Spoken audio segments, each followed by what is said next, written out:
हमने कहा था हम सीएए लाएंगे। वोट बैंक की राजनीति के कारण कांग्रेस पार्टी इसका विरोध करती थी। अपने ही देश में वो नागरिकता के बगैर अपमानित होते थे। सीएए को आपको एनपीआर और एनआरसी से जोड़कर देखना जरूरी है। पार्लियामेंट में मेरा नाम लेकर नहीं कहे थे कि ओवैसी जी एनपीआर एनआरसी भी आएगा।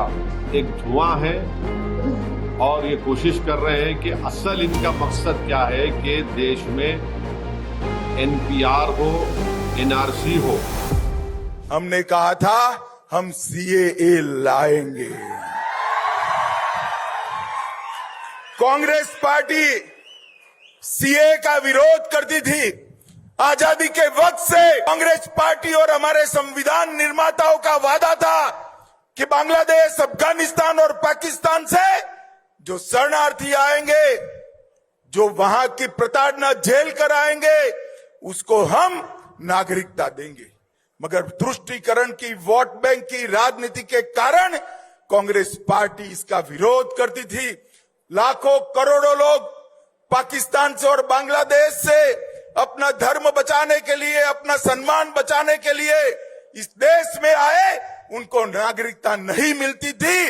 अपने ही देश में वो नागरिकता के बगैर अपमानित होते थे। नरेंद्र मोदी जी ने हिंदू, बौद्ध, जैन, ये सारे सिख, ये सारे लोगों को नागरिकता देकर उनका सम्मान करने का काम नरेंद्र मोदी जी ने किया है। भाई और बहनों, हमने इस शरणार्थियों को सम्मानजनक जीवन देने का काम किया है। उनकी संस्कृति, उनकी भाषा, उनका धर्म, उनके परिवार की महिलाओं का सम्मान, उसका रक्षा करने का काम किया है। और आज से, कल से इस देश में आया हुआ हर एक शरणार्थी मेरे और आपके जितना ही अधिकारी है इस देश पर, ये अधिकार हमने इनको दिया है। कांग्रेस ने इसका भी विरोध किया। मित्रों, 10 साल में हमने कई सारे रिफॉर्म किए हैं कि सीएए को आप सिर्फ सीएए से नहीं, सीएए को आपको एनपीआर और एनआरसी से जोड़कर देखना जरूरी है। क्या अमित शाह पार्लियामेंट में मेरा नाम लेकर नहीं कहे थे कि ओवैसी जी एनपीआर एनआरसी भी आएगा? क्या अमित शाह कई टीवी इंटरव्यूज में नहीं कहा था कि एनपीआर एनआरसी आएगा जब सीएबी था?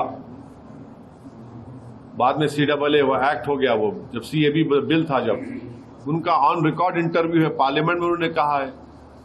तो ये सब एक धुआं है और ये कोशिश कर रहे हैं कि असल इनका मकसद क्या है कि देश में एनपीआर हो, एनआरसी हो। अब मिसाल के तौर पर आसाम में जो एनआरसी हुआ, सुप्रीम कोर्ट मॉनिटर्ड, 1600 करोड़ रुपए उस पर खर्चा किए गए। 50,000 गवर्नमेंट एम्प्लॉयज ने काम किया और 19 लाख लोगों को कहा गया कि भारत के शहरी नहीं है, नागरिक नहीं है। अब मैं फिर से कह रहा हूं कि उसमें 10 से 12 लाख हमारे हिंदू भाई बहन के नाम नहीं आए। वहां के मुख्यमंत्री ये कह चुके हैं कि उन 10-12 लाख हिंदू भाइयों बहनों को बगैर डॉक्यूमेंट के सीएए के तहत उनको सिटीजनशिप मिल जाएगी। अब जो 1 से 1.5 लाख जिन मुसलमानों के जहां नाम नहीं आए, वो तो एक्ट में नहीं आएंगे, सीएए में। उनको तो फॉरेनर्स ट्राइब्यूनल जाना पड़ेगा। ये कौन सा इंसाफ है बताओ?